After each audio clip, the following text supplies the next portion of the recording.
Go. First, we're gonna assess the upper extremities reflexes. We're gonna do the bicep reflex. Can I have the patient flex the elbow? Okay.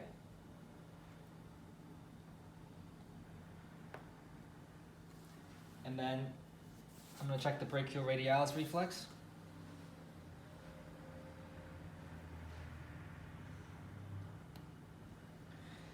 And then we're gonna check the triceps reflex. Can I have you bend your elbow, have your hand on your hip?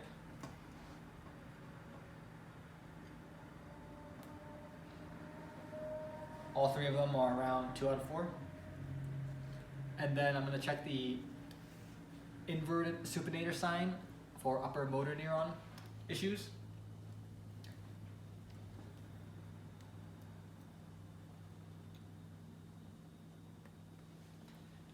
A positive sign would show that the patient's fingers are flaring, and patients with ALS would have this. And then we're gonna do a final pose for the T6 left rotated, right laterally flexed segment. Can I have the patient lay prone?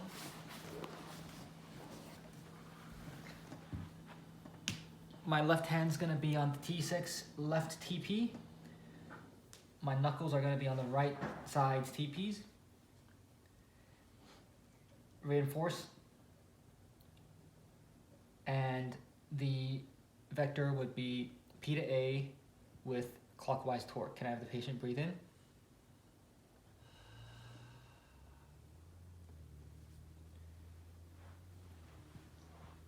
And then we're going to check for internal rotation of the shoulder. Can I have the patient lay supine?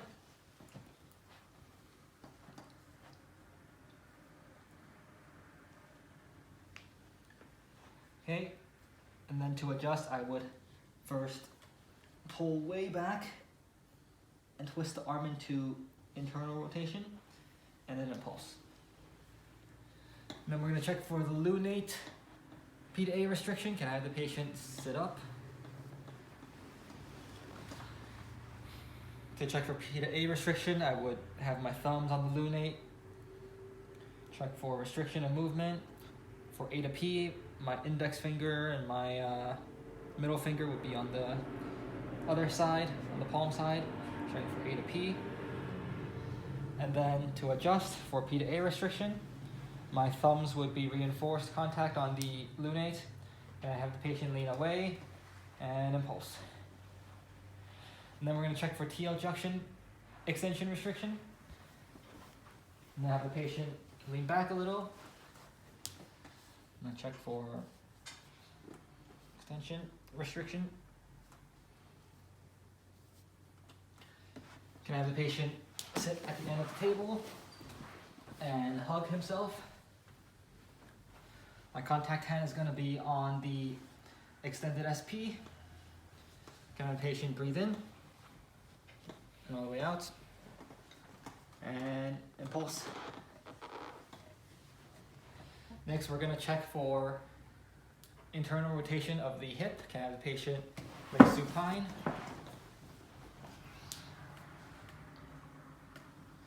Flex the hip and the knee. Check for internal rotation. And if there's a restriction, we would do long axis wax on, wax off, tug of war.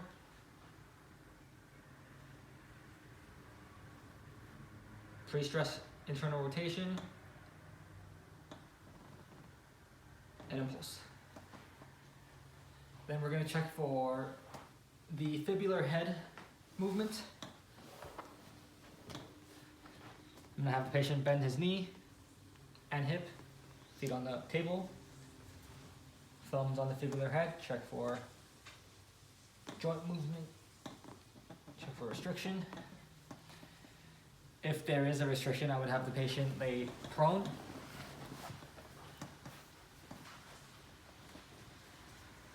If this is PA restriction, I would have his feet on my shoulder, pisiform contact on the fibular head, raise the leg off the table, pre-stress and impulse.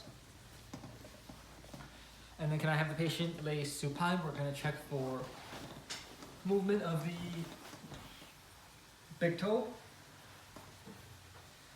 Check for flexion, check for extension, internal rotation, external rotation, corkscrew mobilization. And then we're gonna check the lower extremity muscle strengths. Can I have the patient stand up?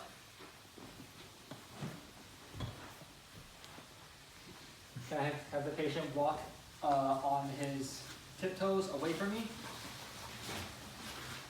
I'm gonna check if the heels drop. And then can I have the patient walk on their heels towards me with the big toe extended? I'm gonna check if the toes drop to the floor. And then can I have the patient walk on the side of their feet away from me? I'm gonna check if he's able to do that. And that'll be it.